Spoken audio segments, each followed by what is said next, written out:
Mara nyingi mwanaume ambaye anatoka nje, mara nyingi anakuwa kwanza amekosa mapenzi ya mama, pili hajiamini kama mwanaume. Kwa anaona yani ile kuwa na wanawake wengi ndio uthibitisho wa wanaume wake.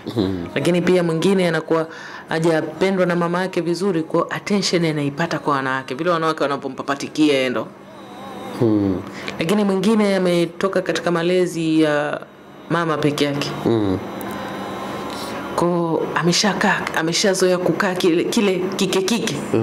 Kwa ile za kike. Yeye ndo vinamfeed ego yake. Sasa unaona mtu kama huyo mwisho wake ni yeye mwenyewe amue mwisho wake. Lakini mwanamke ambaye anatoka nje ya ndoa yake mara nyingi pia ni mtoto ambaye mamake alikuwa hampatilizi. Unajua kuna yule mtoto anakuwa katika familia anajua kwamba mama anampenda fulani kuliko mimi. Ndio. Kwa anatafuta attention. Kila mtu anaweza kumdanganya kwamba anamdanganya kwamba anakupenda, anashikana naye kwa sababu ana kiu ya kupendwa. Mara nyingi mahusiano ya chuoni ni pata potea. Ni kama unacheza kamari. Madam, assalamu alaykum wa rahmatullahi wa barakatuh. Wa alaykum salaam wa rahmatullahi wa barakatuh. Kwema. Nashukuru. Mbona madam umeanza kama nasikitiko hivi? Tuna furaha kama hatuna. Why? Siku zote hizi nyakati huwa hazidumu. Kini hali ya binadamu lazima tu usikie machungu ya. Ni kweli. Na hivi tafiti sijui zinasemaje kwa mtu ambaye unakuwa huna shamra hizi za kugasiwa. Maana kuwa na mke ama kuwa na mume kuna vitu yani umejitengenezea wewe mwenyewe vya kuja kukugasa ama kumpenda mtoto wa mtu bila sababu. Yani unaanza kumpenda mtoto wa mtu bila sababu. Alafu unaanza kulia. Madam hivi umeshawahi kufikiria hili? Kwa nini? Mtoto wa mtu, mtoto wa mwanamke mwenzako. Unampenda tu bila sababu. Alafu ukikwambia sikutaki unaanza kulia. Hivi sio tatizo pia? Tatizo.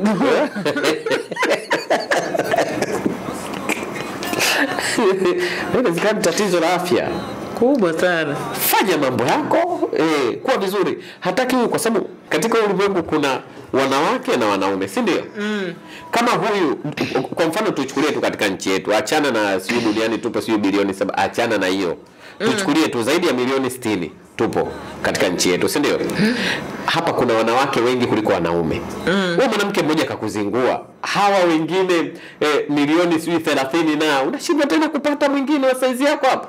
Ukampenda unaenda kujiua. Na ukijiua uone ufalme wa mbingu. Alafu sasa ukijiua umemkomoa nani? Uone ufalme wa mbingu. Unahukumiwa moja kwa moja kwamba wewe kafir. Hapo sasa. Sasa wewe umefanya mema miaka 20 yote uenda kuyaharibu mema yako kwa sababu ya hasira ya mkizi. Maana ni hasira ya mkizi. Najua hiyo methali. Hasira ya mkizi furaha ya mvuvi. Ndio hii. Hasira ya mkizi.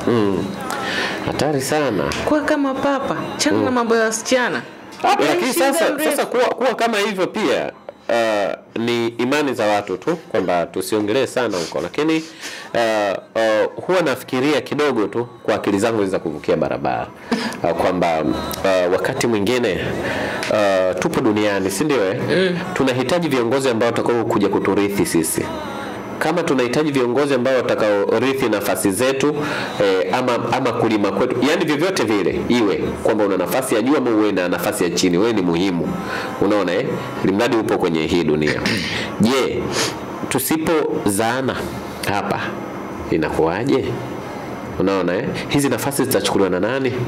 Lazima tuzaane ndio Mwenyezi Mungu alivyotuumba. Sema mambo mengine unajua sasa unaongea tu.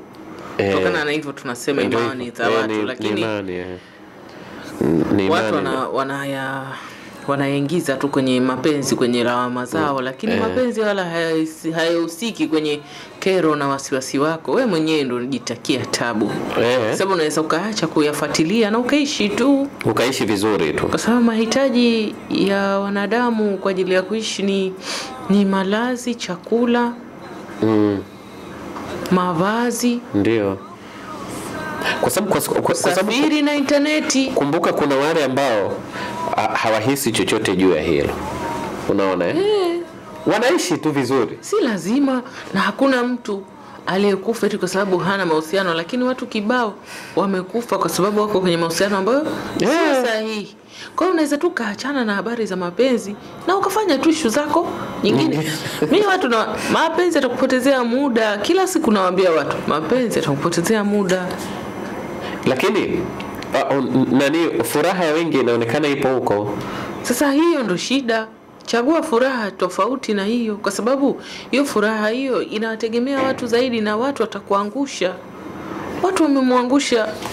Sisi tunaamini Nabii Isa ni mtume wa Mwenyezi Mungu. No. Kama watu wamemsaliti mtume wa Mwenyezi Mungu ambaye alikuwa hana hata ovu moja, wewe ni nani usisalitiwe? Wewe ukigundua mapema ukaanza kuishi maisha yako kama wewe unavyotaka na Mungu alivyoelekeza na imani yako ilivyoelekeza, itakuwa bora sana kwako kuliko kupoteza wakati. Maana unapoteza wakati kuwafurahisha watu waliomgeuka mtume wa Mwenyezi Mungu. Kuna watu walimlaumu Nuhu, wakamwambia Nuhu, wewe umepewa chombo na Mwenyezi Mungu upakie watu pea. Ndio. Ukaona hakuna mtu wa kupakia wala mdudu wa kupakia, ukaona bora upakie chawa na viroboto. Nani alikutuma upakie? Nani alikutuma Nuhu upakie chawa na kiroboto? Nani amekutuma? Kwenye hii dunia hakutakiwa kuwepo chawa. Kwa nini umewapakia chawa na kunguni? Kwanza watu walimlaumu kuhusu kunguni. Kwa nini umewapakia kunguni? Wao ni sawa wapakiwe. Ndio. Wao hawana neno, lakini na moment tu Nuhu wamepakia kunguni, wao wakaleta tabu. Na kati maagizo ya Mwenyezi Mungu alisema apakie kila mtu pea. Ndio. Kila kitu pea. Sasa wao wakamlaumu Nuhu, kwa nini Nuhu alipakia kunguni? Sasa wewe unahisi hawa watu, wewe ukiwekea matarajio, mategemeo yako, wewe unahisi wataweza kukutimizia? Utapata shida bure. Utapoteza tu wakati wako bure. Watu jana tumewategemea, watu wanatufanyia sisi vitu vya kijinga. Watu wanatufanya sisi hatuna akili. Watu tumeacha kazi zetu, watu tumekaa tunaangalia, watu wanafanya tu utani. Watu hatari sana wanadamu bwana. Hivi busara na hekima huwa ni vitu vinavyotengenezwa ama unazaliwa nacho hiki? Amna, jinsi unavyozidi kuishi ndivyo unapopata busara. Jinsi unavyozidi kuishi. Kwa hiyo lakini hekima unazaliwa nayo. Ama malezi yanatengeneza hekima, lakini busara ni jinsi unavyozidi kuishi na watu. Shaka na mtu anakukera mpaka amekufika mpaka kwenye koo. Mpaka sema huyu akija mbele yangu huyu, kabla ya kusema naye kwanza nitamtukana. Lakini akija umtukane, ile ndo busara. Akija unaongea naye tu kana kwamba hana kosa la kufanyia, ile ndo busara. Hekima ni kuendelea kuwa na ukaribu naye. Okay. Maana kuna mtu jana alikuwa ananishtakia, ananiambia ameamka asubuhi sana. Si unajua nyumba za kupanga, mtu anaweza akaamka asubuhi akaachia muziki kututambishia kwamba ana redio, ili kila mmoja ajue kwamba ana bonge ya muziki, ana muziki mnene. Sasa akawa anasema ameamka wakati yani kaamshwa na hizo kelele za music. Akasema huyu leo lazima nimwambie, maana alisema siwezi kwenda kumgongea mlangoni kwake. Sio busara, lakini si nitakutana naye nitamwambia. Unaona? Sasa akasema baada ya amemsubiria atoke, kwanza kapiga kama nusu saa hivi akaacha. Unaona, kazima zake akatulia. Unaona? Sasa akamsubiria atoke ili amwambie kwamba hicho unachofanya sio kizuri. Unaona? Kwa bahati mbaya yule naye hakutoka. Yule jamaa anasema akaenda zake kazini. Kuja anakuta yule ambaye alikuwa anataka mseme kamletea chakula. Anasema kweli nimeamini, subira avuta heri.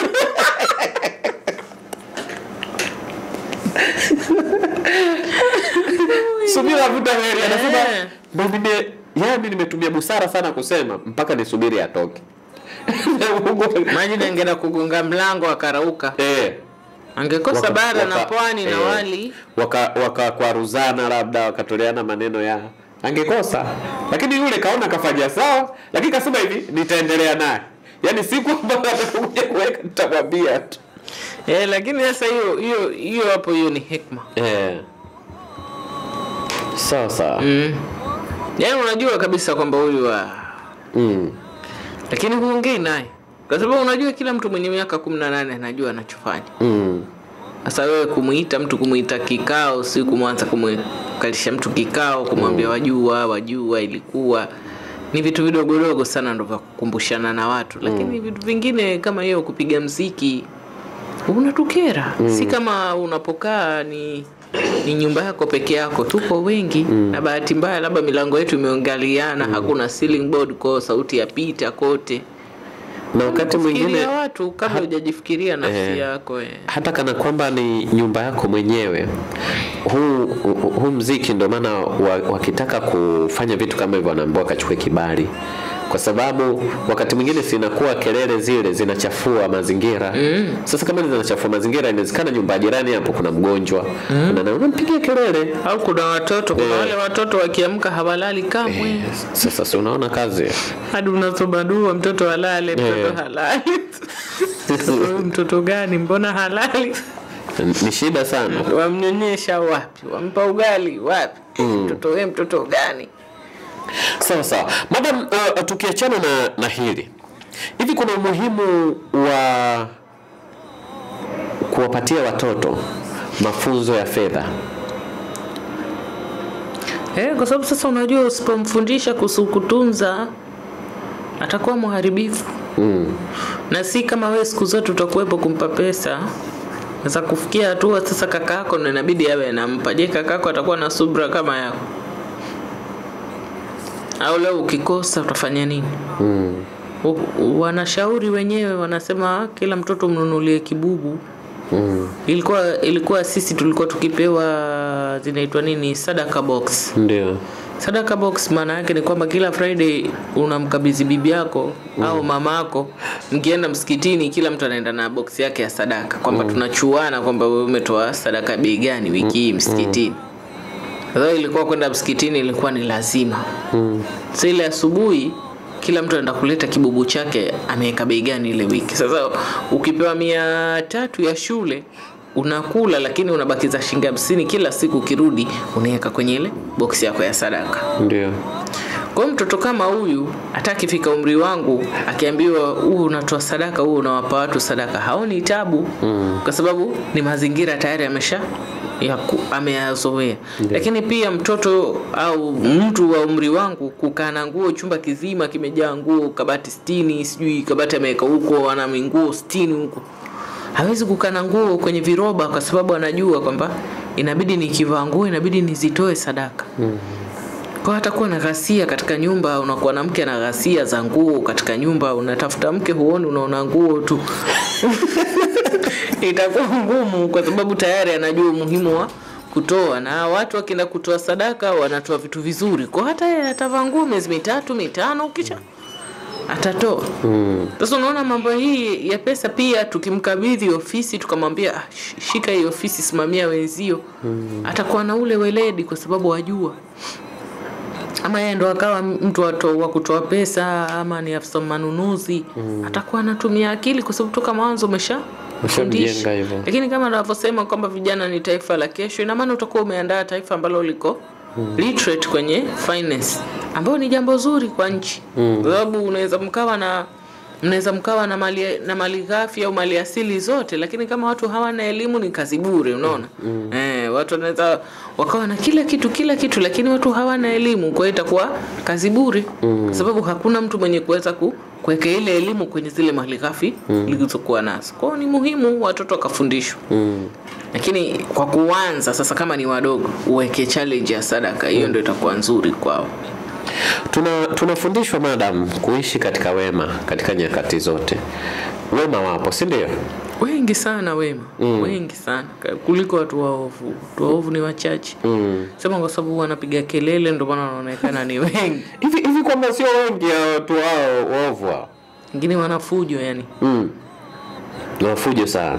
Unajua ni kama nini, unasema nini, ubaya una receipt, nadhani waijua hiyo. Kuna hiyo kauli ya Kiswahili inasema wema hauna receipt. Wema hauna receipt. Kwa hiyo ni aghalabu ukute mtu mwema amefanya jambo kisha ukalisikia wanaona fahari yao ni kufanya Mwenyezi Mungu akajua. Sasa unaona mambo mabaya yanatambaa kwa sababu watu wabaya, au ubaya una sifa kama harufu mbaya na sifa ya kunuka. Wema huwa unatengenezwa hususan kwa mwanao, unaweza kumfunza tangu akiwa mdogo akawa mwema. Za kumfunza toka tumboni au kabla hata mamake hajapata ujauzito, anaweza kutengeneza mtoto mwema. Sasa kuna dua ile usiku baada ya kuoa, kuna dua ile. Na mwanamke shapata ujauzito, kuna dua za kusoma. Ndio. Kuna swala za kuswali. Lakini we baba ma mtoto pia, mtoto akishaanza kurukaruka tumboni kuna dua za kusoma. Unashika tumbo kisha lakini pia mtoto akishazaliwa anafanywa, mnamfanyia azana, mnamfanyia hakika, mnamfanyia sijui nini. Ndio. Kwa hiyo kuna mambo mengi ambayo yanaweza kumfanya mtoto akawa mtoto mzuri. Lakini pia sasa akishaanza kujitambua, kuna kumpeleka madrasa. Kuna hiyo kumfundisha kuweka sadaka. Kuna kumfundisha kuhusu mambo ya Mungu. Siku hizi kuna website, sijui kuna katuni zinazozungumzia kuhusu waja wema, watoto wema. Kuna vitabu kibao vinazozungumzia kuhusu Nabii Nuhu, Nabii Yusuf. Wosia wa Luqman kwa watoto wake, iko mpaka katuni. Kwa hiyo unaweza kumtrain mtoto, kwa sababu mtoto akizaliwa kichwa chake kinakuwa kama rim paper. Ndio. Karatasi plain tu. Sasa ile karatasi plain inategemea wewe utaweka nini. Ukiweka kwamba babako kafa, hakujali, hakuthamini, mtoto naye atakuwa hivyo hivyo. Ukimwonyesha kwamba wewe ni mwanamke unapambana kwa ajili ya kuishi, yeye aishi maisha mazuri, sijui nini, babake ukamkandia, hata una thamani ya wanaume wake. Na ukamwonyesha kwamba familia hii itakiwa kuwa na baba, lakini baba yako mimi na yeye hatujaelewana, ila Mungu akijalia wewe mwenyewe ukikua utamtafuta babako. Ataamini kwamba baba hawajaelewana, hatuna mama, lakini si kwa sababu ni mshenzi. Kwa hiyo mwenyewe tutakavomweka mtoto. Matendo maovu yanayolipwa baada ya kumfanyia mtu wema huwa yanawarudisha watu wema kuwa waovu. Labda kama hakuwa mwema kwenye nafsi yake. Kama alikuwa mwema kwa ajili ya kupata kitu, anaweza kabadilika. Lakini kama ni mwema kutokana na Mungu alivyomuumba, kwa sababu kuna watu nakutana nao, mimi mathalan wananiambia Lela, mimi nimependa nikapata bahati mbaya kwenye kupenda kwangu, lakini siachi kuwa mimi msichana mwema kwa wanaume, nikawa mwaminifu kwa sababu wamenikosea adabu waliopita. Siwezi mimi kuacha kuwa msichana ninayependa mtu kwa bidii kwa moyo wangu mmoja kwa sababu nilishaumizwa. Nimeolewa, ndoa imefeli, na atakayenioa sasa atanikuta kama ambaye sikuwahi kudhurika. Na hili linawezekanaje? Kwa sababu Waswahili wanaosema kwamba uking'atwa na nyoka, ukiona jani unashtuka. Ndio unashtuka, lakini hukimbii.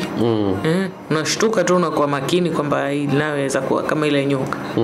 Mara nyingi watu wanaofanya mambo kwa ajili ya kupata sifa, mara nyingi kienda kinyume wanabadilika. Lakini watu wanaofanya mambo kwa sababu yeye ndo starehe yake, mfano umekutana na mtu hajui ukamfundisha, alikuwa hana ukamsaidia akapata. Ukikutana na mwingine ambaye hajui utamfundisha pia. Akienda basi shauri yake. Lakini huwezi kusema mimi siwezi kusaidia kwa sababu kila nilimsaidia aliondoka. Basi Mwenyezi Mungu naye angeachana na wewe, kwa sababu si wewe tu ambaye umeanza kumuasi, umemuasi Mwenyezi Mungu hata babu zako. Lakini hajakata tamaa akasema Lela naye ametoka huko basi mimi naachana nao huko. Kwa sababu jana katika pita zangu nikaona kuna meme moja hivi imeandikwa kwamba naomba mwanaume yote atakayepata nafasi ya kumnyanyasa mwanamke amnyanyase sana, kwa sababu amnyanyase pia kwa ajili yangu, maana nilichokiona yani mpaka hivi sasa hapa nalia. Sasa nikasoma alafu nikatabasamu, nikasema hivi, huyu kwa nini yani anatumia makosa ya mwanamke mmoja kutaka yani kila mmoja amuone mwanamke ni mtu mbaya? Na nikajiuliza, huyu anaweza kupona katika hiki, akawa mtu mwema ambaye atakayemthamini mwanamke kisa tu ametendwa na mwanamke mmoja? Unajua hiyo iko very deep hiyo. Naweza kuichukulia tu kawaida, lakini iko deep kwa sababu kwanza na hasira, pili ana kisasi. Mtu yote atakayekutana naye baada ya hapo lazima atalipa kisasi. Sasa hatujui kisasi chake kutakwenda mpaka lini. Na ubaya wa zama hizi, ndio maana nikawaambia wanawake wawe makini sana kupata wanaume hizi zama. Hizi zama ni zama za hatari sana. Kwa sababu unakutana na wanaume wengi ambao wana visasi na watu walioacha. Kwa hiyo ukiingia pale ukaonyesha mapenzi, haoni, kwa sababu yeye yuko pale kwa ajili ya kulipa revenge. Sasa wewe waweza kumpenda mtu ambaye anataka kukupa revenge. Ndio maana ninawaambia mimi mwe na makini sana, na kisha kama mnamtaka mtu muombeeni Mwenyezi Mungu awaleteni huyo mtu. Kwa sababu kama mtu akiletwa na Mwenyezi Mungu ni ngumu aje akiwa na visasi. Mwenyezi Mungu ataangalia mtu ambaye tayari amepona, ndo Mungu hawezi kukuletea funzo hata siku moja. Ikiwa nafsi yako wewe iko nyupe kwake. Lakini utakapoanza sasa kufuata watu kwa matamanio, wewe mwenyewe ndio unawafuata watu, si kwa msaada wa Mungu. Ndipo sasa utakutana na watu wanalipa visasi. Tunakutana nao wengi sana, wasichana wanasema tumeingia kwenye mahusiano, lakini ninamuona kama huyu yule naye mimi ananichukia. Anashindana na mimi, anaweza kanizunguka watu ninaofanya nao biashara akaenda kuniharibia. Sasa wengi ndio kama hao, anakuwa ameumizwa kwenye mahusiano aliyopita, kwa anatembea na ile chuki kwenye mahusiano ya sasa.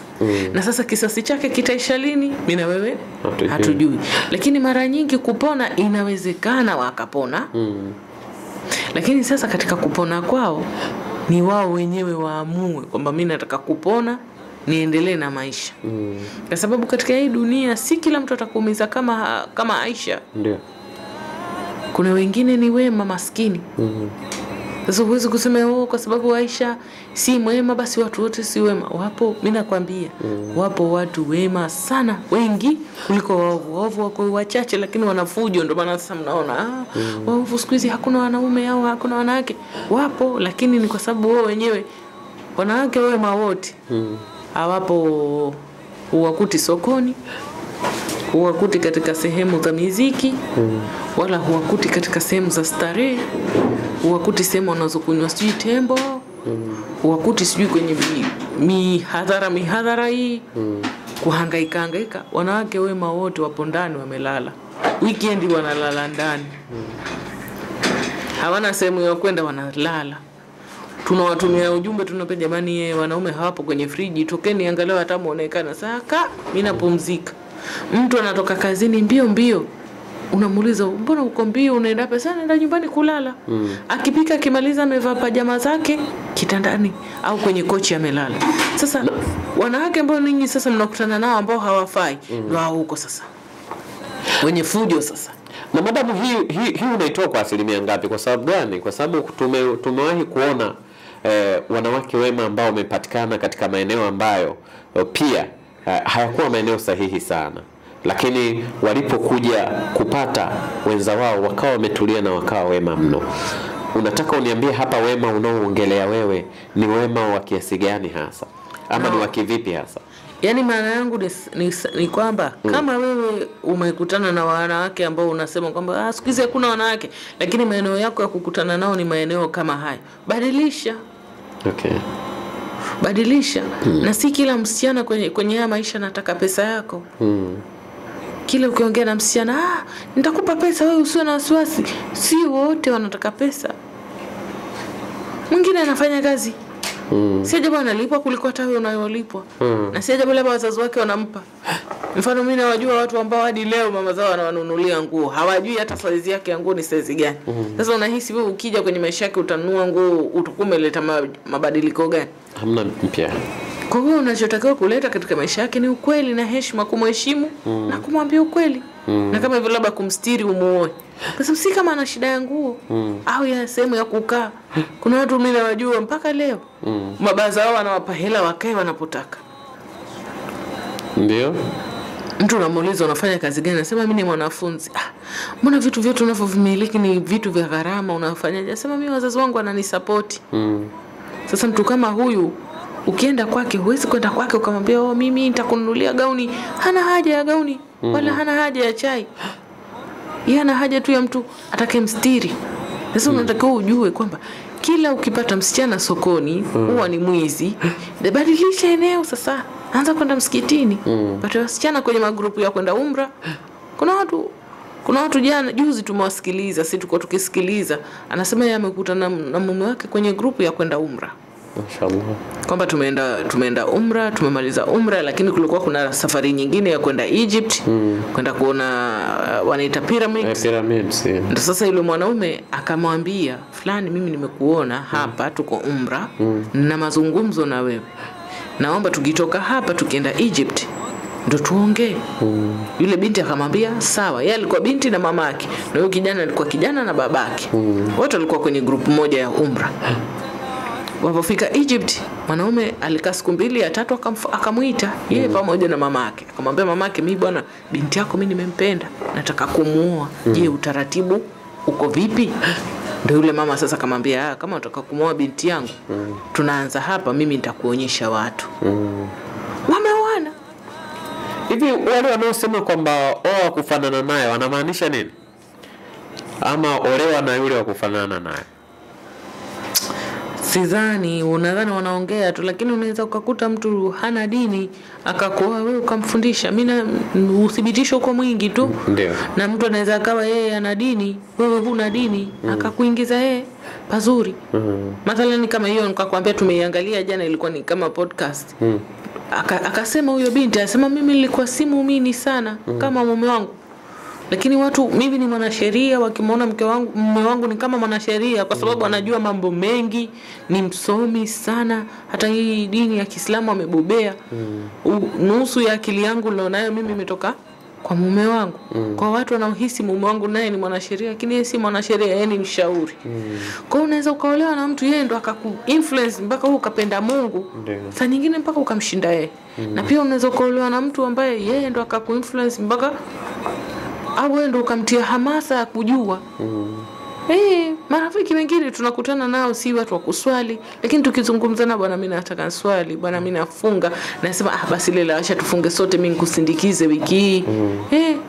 Au mnafanya tahajudi kila weekend, mnafanya tahajudi, anasema mimi kila siku nina uvivu, lakini kwa sababu wenzangu mnafanya tahajudi basi mkiamka na mimi niamsheni. Mwashangaa wote kwenye grupu wote mmeanza kusali tahajudi. Si lazima sana ufanane na mtu ndo uolewe naye. Waweza kumuinfluence kwa mapenzi tu. Lela anipenda sana, acha nifanye kama Lela anavyofanya. Basi tunaona katika jamii hivi sasa kama imejengeka hivi, na imekuwa kawaida kwamba wanawake ndio waombaji wa pesa. Hivi wanawake huwa wanaomba pesa? Kuombwa. Kuombwa na. Maana nimeona kuna kitu kimoja hapa imeandikwa pesa mwanamke inaombwaje? Naombeni kodi hiyo. Wanawake huwa pesa inaombwa kwako? Mimi sitaki kusema kwa nini mwataka pesa yetu.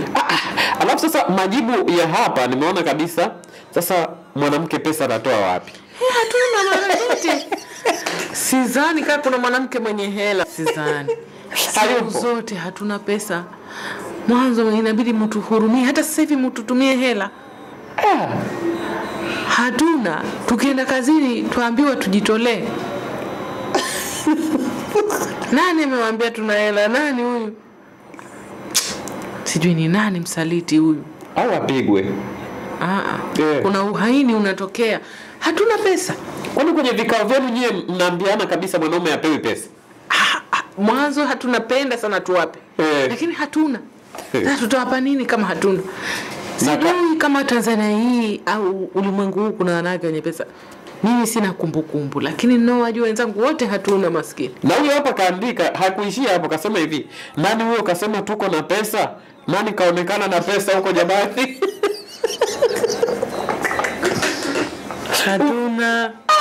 Hatuna. Mwanzo kuna mwingine juzi amesema wakina makaka wakiwapa dada zao hela, Mwenyezi Mungu anazidisha riski.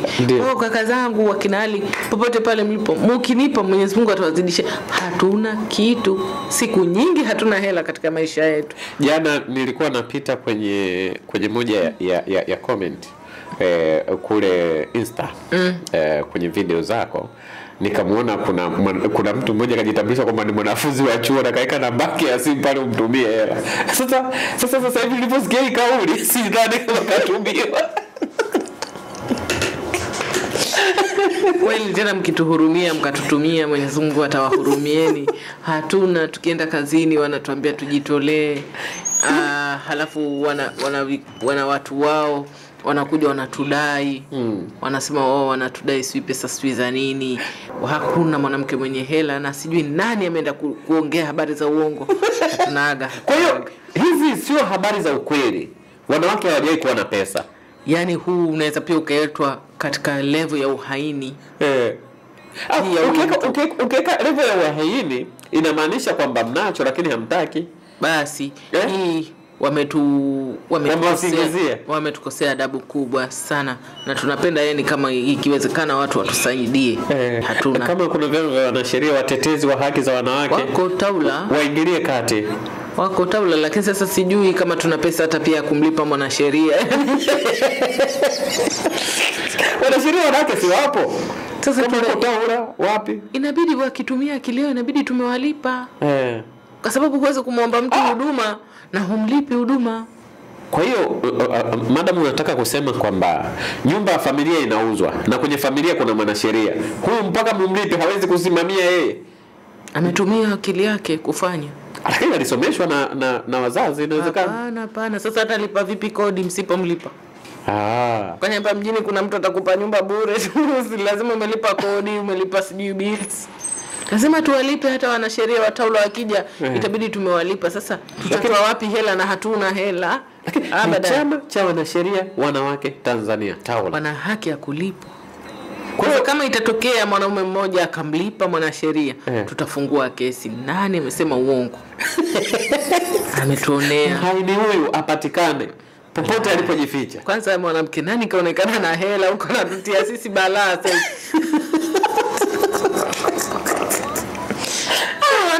Unajua wakati na zawadi tunazowapa wenyewe mwaweza kuangalia, mwaweza kutafakari tu zawadi tunazowapa. Ni zawadi za watu ambao hatuna nguvu.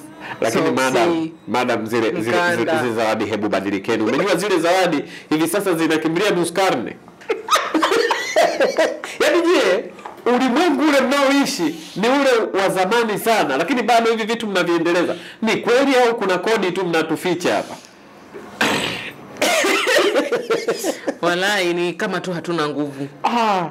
Hatuna uwezo wa kifedha wa kusema kwamba tutawanunulie ni yachi. Hata sisi tunapenda tu wanunulie yachi ama tuwanunulie ni ndege ya kukodi, nikununulie private jet, ama nikujengee msikiti. Kama utanipa pesa za matumizi za kutosha, nitabana nikununulie msikiti. Lakini yangu ya kujengea msikiti. Lakini yangu ya kukujengea msikiti mimi sina.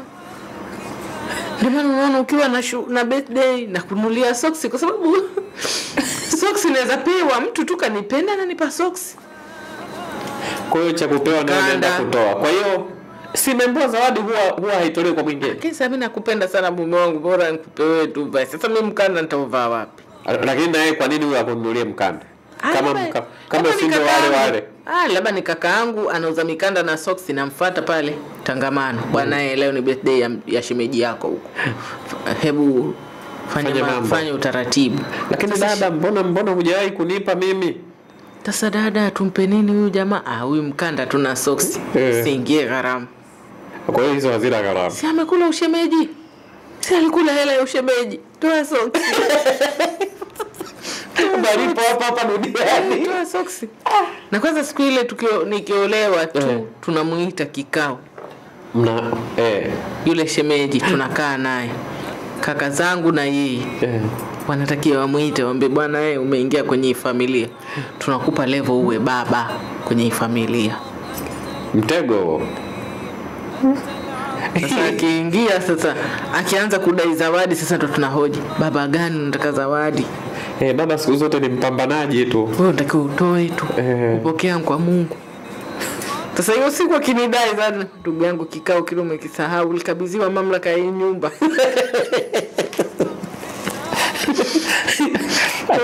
Hatari sana. Ikitokea matatizo, kaka zangu wote wanamfuata. Sasa bwana mkubwa, matatizo yametokea, tufanye nini? Akili. Sasa hatari sana. Ndio maana unaona zawadi zenyewe za watu wasiojiweza, mkanda, vesti, soksi. Saa tumeanza mwaka jana saa. Ni toleo jipya hiyo. Mmeboresha. Saa tumejitahidi wallahi. Lakini umejua kuna saa gharama yake hata mkanda umedua ni kubwa.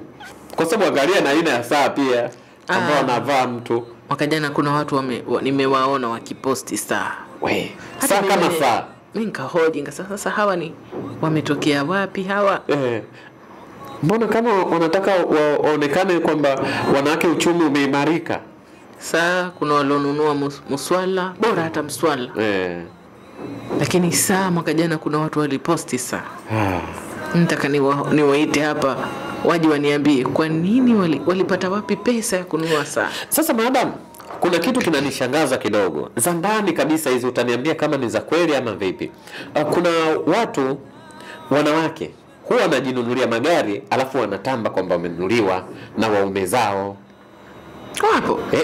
Wapo. Sasa hizo hela wametoa wapi?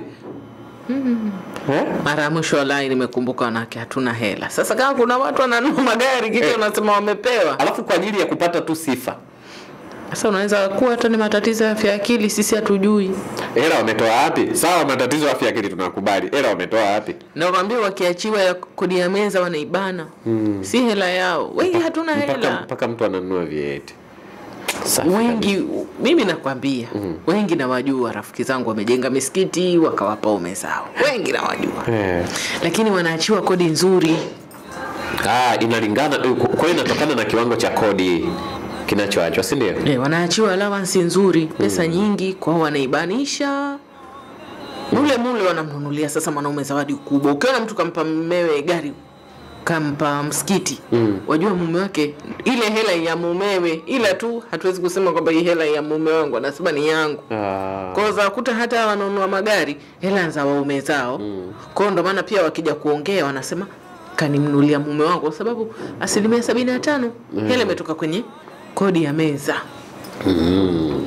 Sasa mimi na wewe tukikaa, mimi pesa sina, kwa sababu hata juzi tulikuwa tukiwaza, tulikuwa tunajiuliza kwenye mkutano wetu kwamba hata kupewa asante ya kupika. Lakini hiyo hatujafikiria sana. Tumefikiria wanaume kwamba sisi tutafanya nini katika hii dunia. Tumshukuru Mwenyezi Mungu kwa kutuumba sisi wanawake. Kwa sababu kama tungekuwa wanaume, nikiangalia akaunti yangu inavyosoma, ningekuwa mwanaume mimi ningekuwa nakimbia kama moyo barabarani, kwa sababu akaunti yangu ilivyo. Siwezi kumanage kuwa mwanaume. Kwa hiyo wanaume wapewe hongera na dua njema waombewe. Tuombe. Kwa sababu pia mimi mwanamke ningewezaje kutoa hela nimpe mtu ambaye hanidai? Hapo sasa na unamuomba msamaha. Samahani bwana, kupa kidogo hiki ndicho. Lakini pia tulivyoangalia tu akaunti zetu zinaposoma, hatuwezi kuwa wanaume. Tunashukuru Mungu hata tuliumbwa wanawake. Ile akaunti ningejibiwa majibu.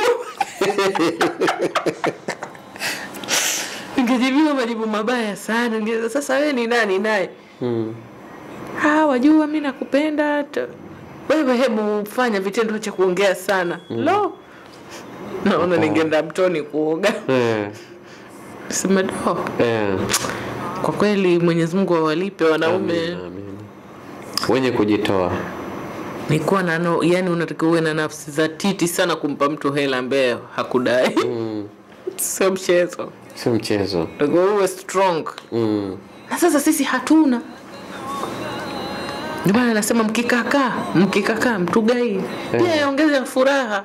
Naweza ukashangaa tu nacheka ovyo kwa sababu Leo nilikuwa na Sheikh Hashim Rusaganya hapa. Akawa anauliza nani ambaye hapendi pesa? Maana akasema yeye mwenyewe Sheikh anaipenda. Akauliza nani mwingine ambaye hapendi pesa hapa? Naona kazi. Kwa hiyo pesa kumbe inaongeza furaha pia. Watu wanasema ni sabuni ya roho, lakini ila wanawake ukiona mwanamke ananuna pesa za kumsaidia akachangamka. Pesa inaweza kumsaidia. Ndio maana ningesema kaka zetu, nimeona jana mahali pameandikwa kaka zako wakiwa nakupa hela Mwenyezi Mungu anaongezea. Kwa kama mna wadogo zenu wa kike mnawatumia tumia. Sawa. Madam, kuna wimbi la wanafunzi kuanzisha mahusiano akiwa vyuoni. Na huku nyumbani yanakuwa sio mahusiano ambayo ni rasmi kwa kiasi kikubwa, inakuwa sio mahusiano yaliyo rasmi, lakini kwa kiasi kikubwa tafiti zisizokuwa rasmi pia zinaonyesha kwamba asilimia kubwa ya wanafunzi huwa wana mahusiano wapo vyuoni. Hili lina afya kwa mustakabali wa familia zao zijazo, zile za ukweli, maana inaonyesha pia baada ya muda fulani ule wa kuisha kwa masomo yao, mahusiano nayo yameishia hapo. Mara nyingi mahusiano ya chuoni ni pata potea, ni kama unacheza kamari. Japo hairuhusiwi kwenye dini, lakini ni mara chache akaenda mbali. Na mara nyingi watoto wengi wanaingia katika mahusiano chuoni kutokana na mazingira ambayo wameishi. Mtu anakuwa ametoka katika mazingira ya kufungiwa, kwa chuoni anakuwa huru, kwa anafanya anachotaka.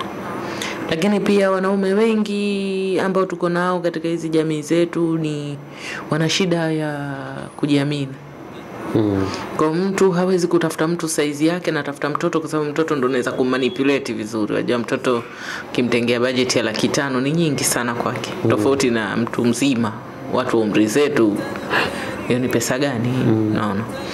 Kwa mara nyingi watoto wa kike ambao wako chuoni ningependa kuongea nao kwamba huwezi kusema kwamba utatembea na mume wa mtu ukasema nimemchuna hela nyingi. Mara nyingi anakuwa ashakupangia bajeti. Yaani ile bajeti yako inakuwa ipo. Na kama ikizidi sana anaweza kama amekuwekea sana labda milioni 5. Hawazidi zaidi hapo. Na ukiangalia hiyo ni hela ambayo ameiweka kwa ajili ya kukupata. Na mara nyingi wanaume kama hawa wanakuaga emotional unavailable, yani hawapo kihisia. Kwamba wanakuhitaji tu kwa ajili ya kitu kimoja, kikifanikisha na kutelekeza. Sasa wewe ndio unaingia sasa kwenye msururu wa kuvunjwa nafsi ukiwa katika umri mdogo, unapata break up katika umri mdogo, unaanza kuwa na matatizo ya kimapenzi katika umri mdogo. Kwa sababu mabinti wengi ambao nimekutana nao katika kazi wakikusimulia historia zao na waume za watu ni kwamba mara nyingi ukija kufikia hatua kamwambia nioe hawezi kukua. Kwa sababu hakuwa na wewe kwa malengo stahiki, alikuwa na wewe kwa ajili labda alikuwa anagombana na mkewe kwa anataka kupunguza ile tension, au amuonyeshe mkewe alipiza kisasi kwa mkewe. Naamini mwanaume, mimi kwa imani yangu na kisaikolojia, mwanaume mwenye nguvu sana ni yule mke mwenye nguvu. Kivipi? Yaani ukitaka kujua nguvu ya mwanaume angalia mke aliye naye. Ukiona mwanaume yuko na watoto, anahangaika na watoto, anahangaika na watu ambao wangeweza kuwa watoto wake, ana mushkili sana sasa kwenye tabia na kujiamini kwake.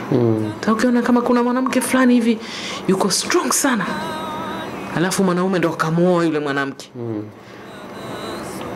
Au unakutana na mtu anakuambia mimi mke wangu ana akili sana. Nimempenda kwa sababu mke wangu ana akili na ananisaidia mambo yangu mengi sana. Huyu mtu anaweza kufanya naye kazi. Na mimi mara nyingi na waamini wanaume wenye wanawake wenye nguvu. Kwa sababu unajua kwamba huyu mwanaume amekomaa. Lakini mwanaume ambaye ana miaka tuseme labda 45, alafu anaenda kutafuta mtoto wa miaka 20, mtu amepishana naye karibia miaka 25, ndio nusu ya umri wake, ambaye ni mwanae anaweza kumzaa. Kuna mushkeli mkubwa sana kuhusu tabia zake na malezi, yeye mwenyewe anavyojisikia kama mwanaume. Wengine wanaweza kuwa wanapata bahati mbaya kwamba katika hicho kipindi chake cha umri wake hajapata mwanamke aliyempenda sawa sawa, ndo akaja akapata mtoto akampenda. Hiyo ni mara chache.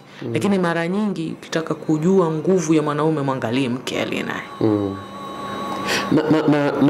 Na sasa umeongea vizuri sana madam kuhusiana na swala la kuasa mabinti hawa waliopo.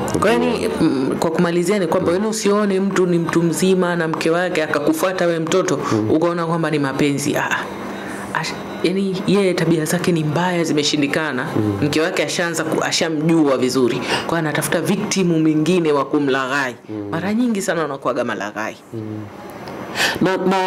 Na vipi kuhusiana na mke au mume ambaye anaanzisha mahusiano pembeni mwa ndoa yake ama nje ya ndoa yake?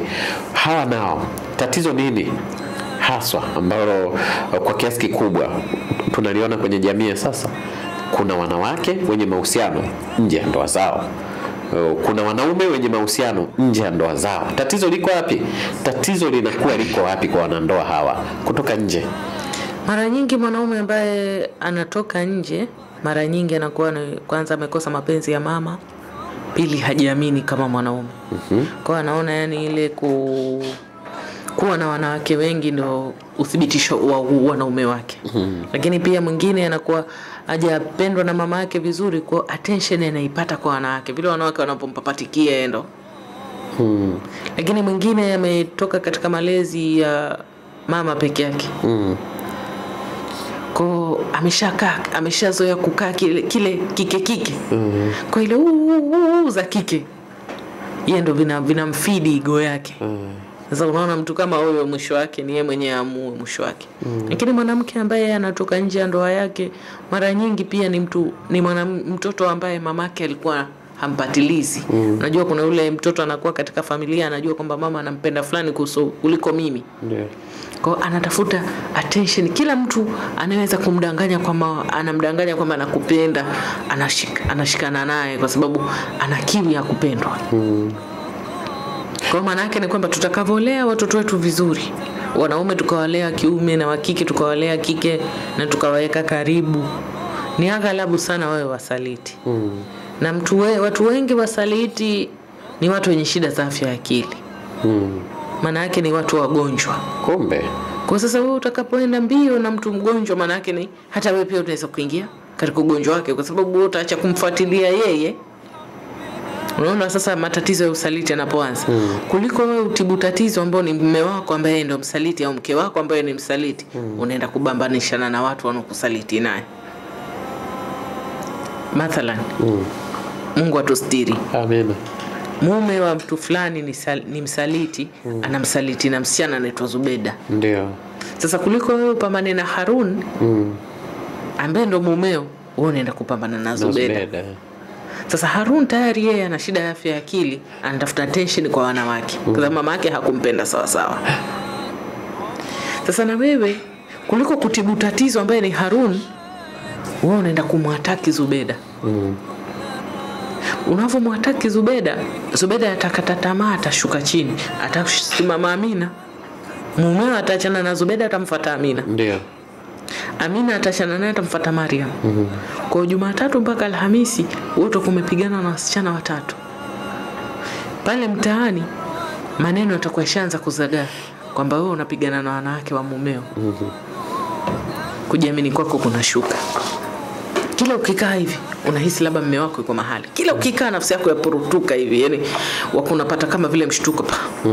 Sasa hizi sijui atakuwa yuko na nani. Kwa sababu ushafumania mara tatu au ushapigana mara tatu.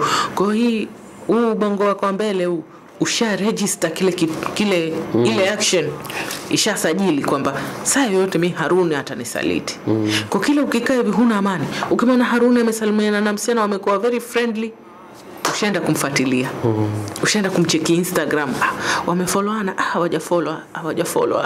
Ile watakuwa na chat siri. Unaingia kwenye simu ya mume, unaanza kutafuta password.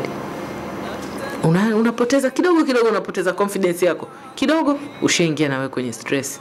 Ushaingia kwenye wasiwasi, inaitwa anxiety. Ukikaa hivi unasikia tu moyo wako unaripuka.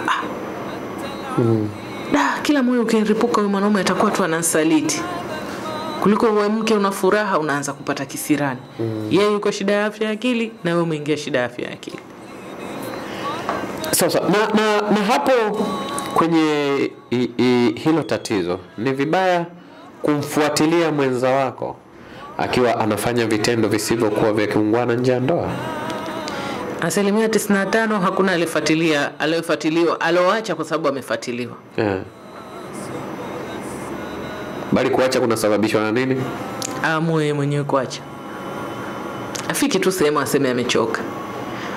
Vitu ambavyo hawavijui wanawake wengi ambavyo najaribu kuwafundisha ni kwamba yani vitu vingi ambavyo wanawake hawavijui. Wanaume wengi wa Kiafrika, sisi hao Afrika sasa, omba tu akuheshimu.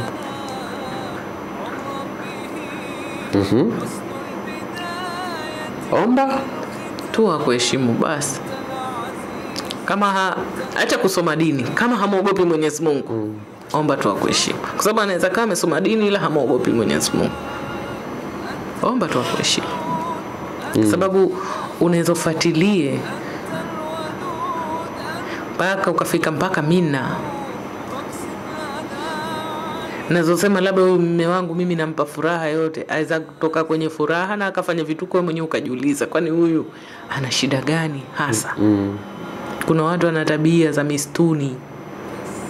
Hata unamwangalia mke wake na yeye unamwangalia sema huyu kwani ana shida gani? Na mwanamume aweza kuwa amefunga ndoa na wewe hapo alipo, amefunga ndoa na wewe. Akafika hoteli wewe umeingia kuoga, yeye yuko baki anasubiri na yeye ende akaoga, akamtumia message msichana wake waloshindwana, akamwambia wajua huyu nimemuoa tu kwa sababu wazee wamenilazimisha. Huyo ndo mwanaume wa Kiafrika. Sasa mtu kama huyu ambaye anasema wewe kukua kwake wewe amelazimishwa na ndugu, utamfuatilia mpaka wapi? Hata umfuatilie. Kadri utakavyomkamata ndivyo atakavyobadilisha. Kadri utakavyo, yani ukilijua hili mapema, itakuwa nafuu kwako. Na ukiweka amani katika nafsi yako kwamba huyu mtu either ameamua yeye mwenyewe kuacha au Mwenyezi Mungu amenifanyia ihsani nisione. Basi. Lakini eti kwa kusema eti kwamba huyu ni wa kwangu peke yangu. Wapo. Nawaambia wanawake wasikate tamaa. Wanaume ambao si wasaliti wapo hivi kibao. Lakini wote wana karakta hii moja, hofu ya Mungu. Wote wana sifa kuu moja ya hofu ya Mungu. Sio wale wasoma dini, sijui sie maskini, sio tajiri, lakini watu wenye hofu ya Mungu. Na mimi nakutana na wengi sana wapo. Anaweza akawa amekupenda mwanaume mpaka hata ukiumeumwa naye ataumwa, lakini kama hana hofu ya Mungu ni kazi bure. Msichanganye wanawake. Kuwa na dini na kuwa na hofu ya Mungu ni vitu vili tofauti. Kuwa na dini ni upi, alafu kuwa na hofu ya Mungu ni upi? Wajua katika ujinga kuna aina mbili za ujinga. Kuna compound ignorant na reckless ignorance. Compound ignorance ni kwamba sisi wote hatujui. Mwenyezi Mungu mwenyewe ametuambia tusome, tutafute elimu mpaka China nini. Sisi ndio compound. Watu wajinga wa jumla. Na sisi. La kuna wajinga kwa sababu ya uzembe ndio reckless. Yani hajua dini vizuri. Aswali vizuri, aenda kanisani, sijui ukimwambia tufanye maombi pia afanya, lakini ile hofu. Sasa unaweza huyu compound wajinga jumla anaweza kamogopa Mwenyezi Mungu kuliko huyu ambaye ni reckless. Ndio maana katika riwaya za Kiislamu zinasema waweza kuwa wajua Fatiha tu lakini ukauzuia ulimi wako. Ukahifadhi tupu zako na siri zako. Ukaswali kwa wakati, ukatoa sadaka, ukaingia peponi. Kuliko hata mtu mwenye kiremba, mtu mwenye kuhifadhi, mtu mwenye kutoka tablighi. Sawa. Licha ya haya madam, tumeshuhudia kuna baadhi ya watu wanaacha leo ama wanaachwa leo, kesho wanaolewa. Wanaacha leo, kesho kutwa wanaoa. Nataka nijue kwamba kuachana na mtu ni jambo ambalo wakati mwingine linaacha kovu, linaacha maumivu. Ndoa ambazo zinazofungwa muda mfupi mara baada ya watu kuachana, iwe ya mume au ya mke ambaye ametoka kuachika ama kuachana na fulani, huwa ni ndoa zenye uimara, ni ndoa zilizoandaliwa mapema zaidi, ama ni ndoa ambazo tunaziweka katika mazingira yapi, na afya ya ndoa hizi ipoje kisaikolojia?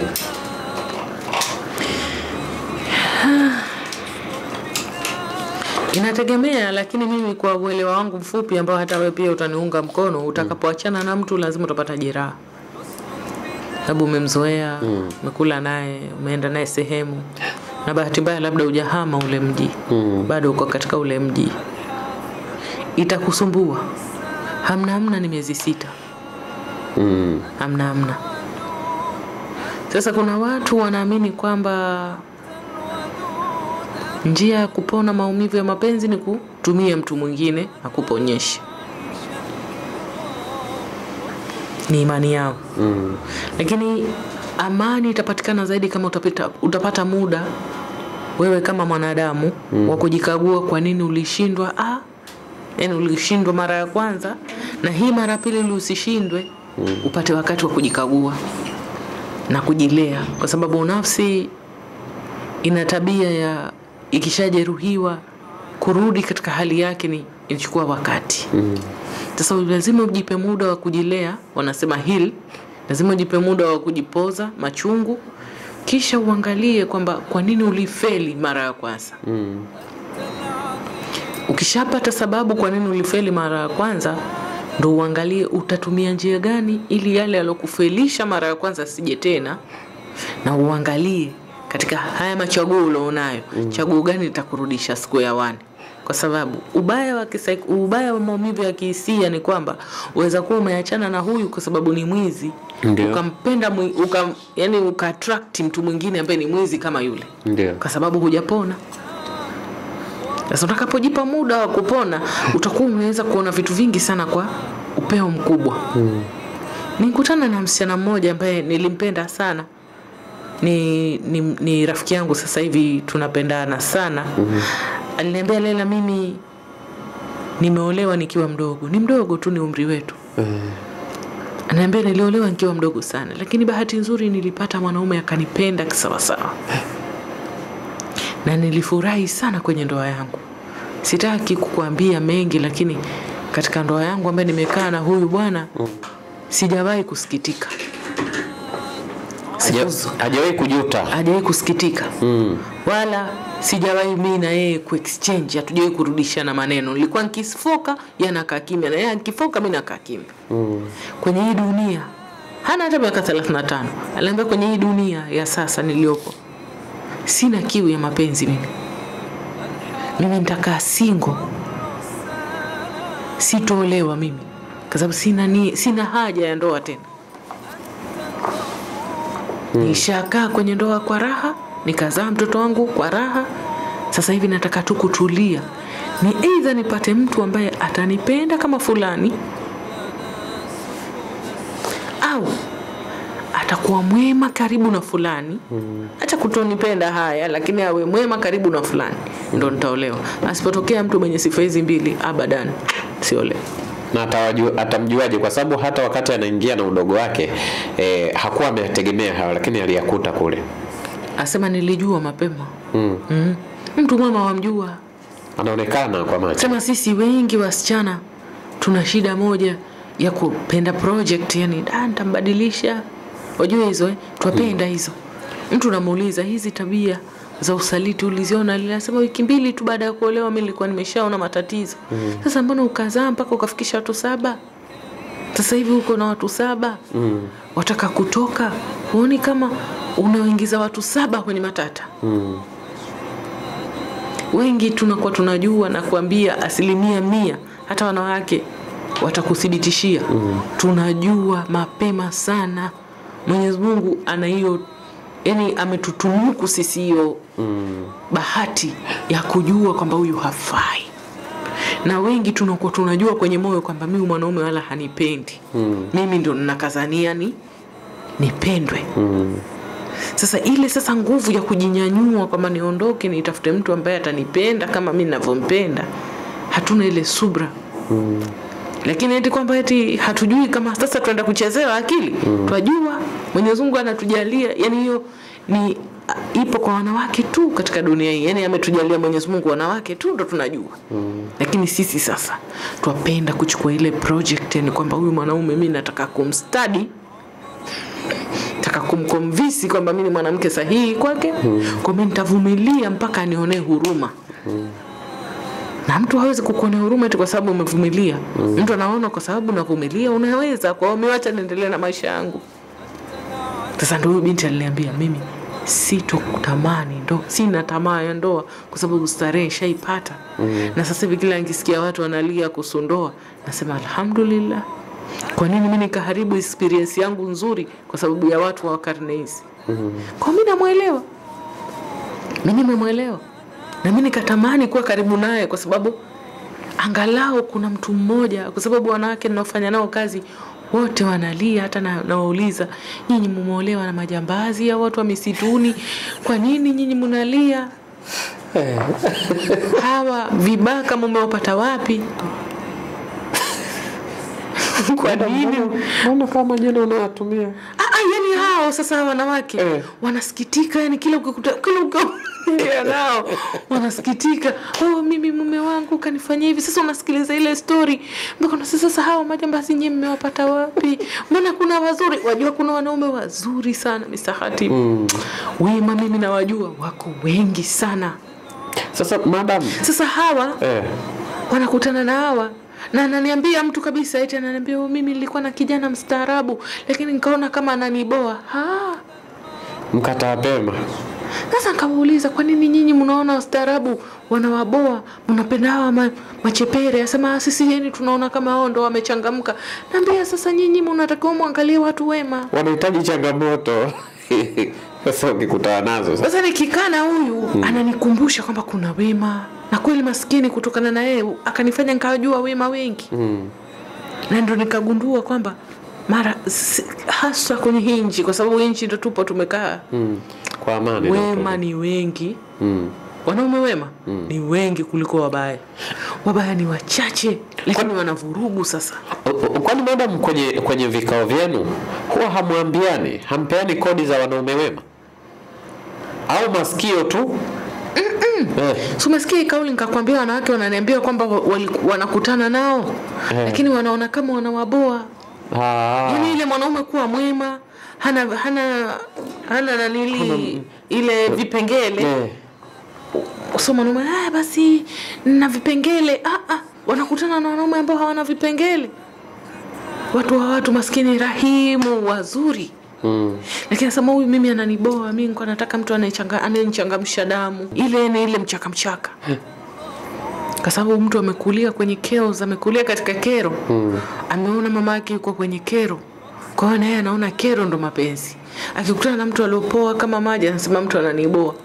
Sasa nikauliza, kwa nini nyinyi mnaenda na hawa vibaka? Asema sisi tunaona wao ndo wanatu tupa mshamsha. Nakati watu wema wengi. Nisikwambie kama hawakutani nao. Wanakutana nao lakini wanawapuuza. Au wanawaambia awe huna gari, huna maisha. Mimi nataka mwenye mali. Kwani mtu si Mungu anaweza kukupa mali na asubuhi akaichukua? Kabisa. Kwani mali ni ya nani? Mali ya Mungu. Madam, kuna mtu mmoja ameniambia kwamba aliniambia nikuulize kwamba kwa nini wanaume wengi wanapokutana na wanawake warembo sana, wanawake wazuri haswa, amenyooka mwanamke, amenyooka kweli, kila mmoja akipiga jicho ajue mwanamke ni mrembo, huyu mwanamke ni mzuri, huwa hawanaga time wa kuweka ndani, lakini wanatumia kama chombo cha starehe tu. Wengi wanakuwa na wasiwasi kwamba huyu kwa sababu ni mzuri atachukuliwa hivi punde. Ndivyo nikakwambia, ukiona watu wana wasiwasi kama hivyo, tunabidi tuwe tuwatoa wasiwasi maskini. Ambaye za kuwa mwanamke mzuri na akawa tu yuko sawa. Nani ule alioa mwanamke mzuri akafika kwenye nchi, mfalme akataka kumchukua mke wake, lakini akamwomba Mungu, mpaka kila mfalme akitaka kwenda kwa mke wake kumfuata mke wake chumbani, Mungu anatia tatizo mpaka karudishiwa mkewe. Na nadhani sasa na hapo huyu ambaye alikuwa anasema nimuulizie hivyo, alienda mbali zaidi akasema kwamba wanawake wazuri pia yani ukigombana naye kidogo hataki suluhu kwa sababu anajua anapendwa na wengi. Sio mwanamke sahihi. Sio mwanamke sahihi. Kwa sababu katika mila ya Kiafrika utake usitaki lazima uko chini ya mwanaume. Yaani unaweza kubishana mpaka kesho asubuhi. Hamna mwanamke ambaye uko chini ya mwanamke. Kama utaki unataka ujioe, usiolewe. Si ndio hao ambao wanasema siku hizi bora tu nipate mwanangu nitamtunza mwenyewe. Hiyo sio katika style za malezi. Huwezi kulea mtoto hivyo yani. Ndio utalea sasa tulionao sasa. Yaani utake hata ukabishana ukaenda kupanda ule mnara wa Paris. Usimame pale useme mimi nataka kubishana, sijui mwanamke yuko juu ya mwanaume. Hamna atakaye kusikiza. Hata Qur'ani yenyewe imesema rijalu qawwamuna 'ala an-nisaa. Wewe ni nani uje kubadilisha kauli ya Mwenyezi Mungu? Kwanza umetolewa katika ubavu. Sasa wewe unataka kubishana, utataka kusema sijui watu wanawapendelea wanaume, sema tu, lakini katika hii dunia lazima uwe chini ya mwanaume. Lakini mwanaume aliyefanikiwa ni yule mwanamume aliyeruhusu mke wake awe msimamizi. Umeona tofauti? Yaani kwamba mwanamume yuko juu ya mwanamke, lakini mwanaume mwenye raha ni yule aliyemwachia mke wake usimamizi. Bana mama mtu wewe fanya. Kisha utanipa mimi taarifa. Ndio. Pesa hizi tunza. Hakuna mwanaume mwenye starehe duniani kama huyo. Ambaye anamwachia mkewe pesa zitunze. Aliyemwachia mkewe awe msimamizi. Msimamizi, okay. Kitu kidogo anamfuata na mshauri.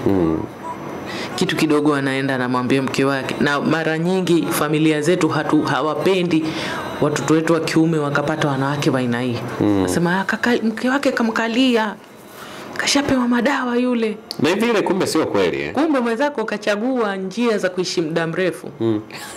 Nyinyi mnaona kama ule ni ujinga. Hakuna mwanaume aliyefanikiwa kama mwanaume ambaye yuko Bennett na mke wake. Huwezi kumkuta kwenye ujinga. Na ndugu zake mara nyingi huaga hawampendi. Mke anasema mke huyu kamkalia ndugu yetu. Lakini ukimuuliza yule mwanaume siku zako za furaha ni ngapi, atakwambia mimi kwenye siku 28, 27 au 26 nina raha. Kwa sababu gani? Ameamua mke wake ndo awe msimamizi. Kero nyingi zitakuepuka, maneno yatakuepuka. Mke wako hata akiambiwa lala hapa fulani apite, atalala. Tena atamhitaji kaka yake. Sule njoo tulale hapa, shemeji yako anatakiwa kupita hapa. Yaani wewe ujue kwamba wewe ni kiongozi, lakini umwachie mke wako usimamizi. Raha utakopata hii dunia. Sasa madam, tunaona kwamba licha ya hivyo, inapotokea mwanamke yupo kama hivyo, labda na mumewe ana maelewano mazuri tu, wanaishi kwa furaha, jamii baadhi ya wanaume wanakuwa wapo kama hivyo, lakini wanawake wanavunja miko ile na kujiona wao wapo juu kuliko waume zao.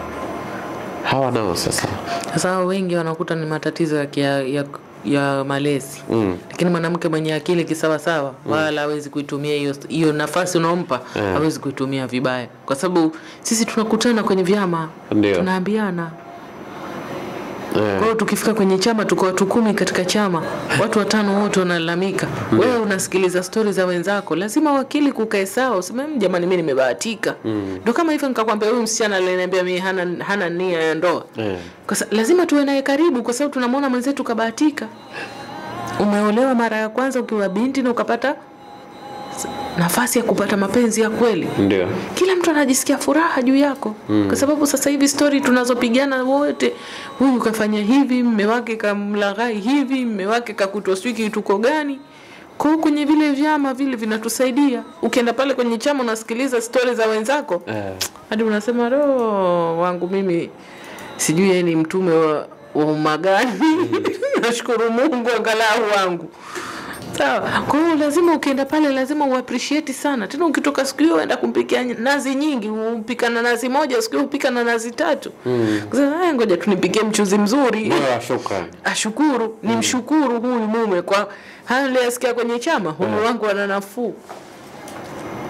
Kwa hiyo ukienda pale kwenye vyama ukisikiliza hali wenzetu wanazopitia, ukapata mwanaume akakupa usimamizi, akakuweka mbele, akakufanya wewe ndo kipaumbele, akaenda mbio kwa sababu yako, ukirudi lazima utulie. Kwa sababu unaanza kulinganisha maisha yako na wenzako, unasema Mwenyezi Mungu mimi umenipendelea, kwa nini hasa? Ngoja basi mimi siku zote nitakuwa nakushukuru. Kuna vituko kwenye vyama, tukienda tunaona vituko. Lakini pia tukienda kwenye vyama pia tunakutana na wenzetu ambao wanatuambia maajabu kama hivyo, wasema mimi mbona wangu hana matatizo, mbona wangu mimi sio msaliti.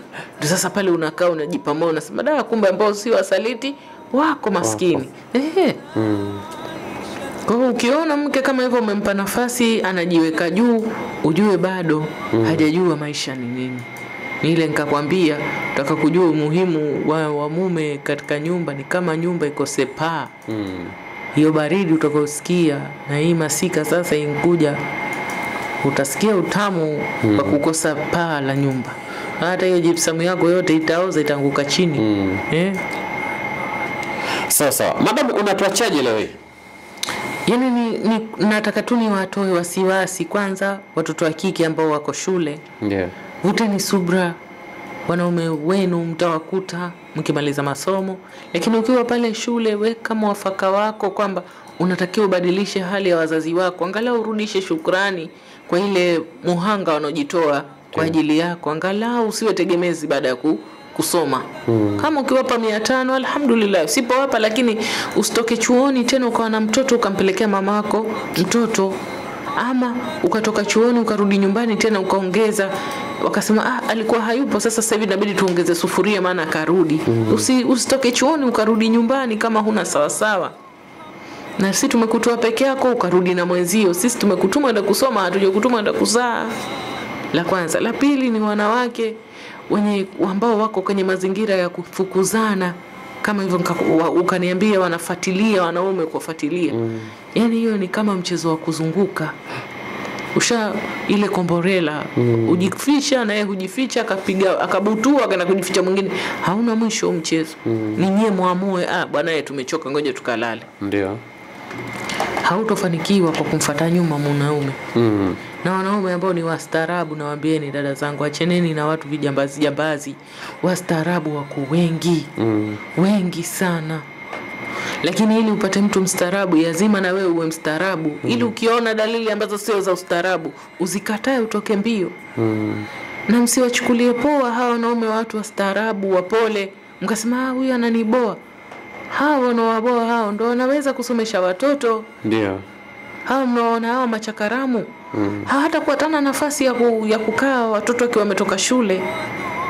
Kwa hiyo nyinyi vuteni subra, usiwe na haraka. Vuteni subra, wanaume wastaarabu wapo. Na mimi kama hamwamini watu wengine, niaminini mimi dada yenu, nakutana nao wengi. Wengi sana. Sijui tu kwa nini nyinyi hamuwaoni, na nyewe wenyewe mmekiri kwamba mwawapuuza kwa sababu ni washamba. Msiwapuuze, hawa washamba hao ndio wanaolea nyumba. Hata kama hawana gari sasa, hawana nyumba, riziki ni ya Mungu, na Mungu akiamua kumpa anampa anayemtaka. Kwa hiyo atapata. Shukrani sana mada. Msikilizaji, kila lenye mwanzo halikosi kuwa na mwisho. Shukrani sana kwa mwana saikolojia Madam Leila Abubakar ambaye tulikuwa naye leo katika kipindi cha Mseto. Bila shaka umeweza kuelimika vizuri kabisa kutokana na yale ambayo ameeleza kwa siku hii ya leo. Mimi ni Khatib Salim Omar, nyuma ya kamera alikuwa kakaangu Saidi Abdullah Chembea, na moja kwa moja ni kusihi tuendelee kuitegea sikio 9.5 Radio Nuru FM. Kesho pia ni siku, tukutane asubuhi, lakini tukutane pia katika kipindi cha Mseto muda kama huu wa leo. Nikutakia usiku mwema. Muda si mrefu kutoka hivi sasa ni adhana, ikiwa ni wito kwa ajili ya kutukumbusha kuiendea swala ya alasiri. Lakini pale 10:30, 10:30 moja kwa moja ni kipindi cha Majlis ya Nur FM. Kwa heri. Kesho pia ni siku, panapo majaliwa yake Mwenyezi Mungu, tukutane.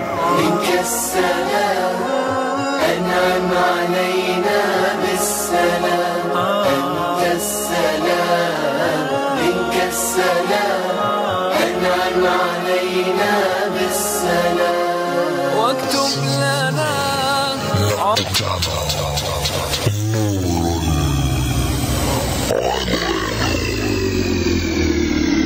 umeingia wakati wa sala ya alasiri kwa majira ya jiji.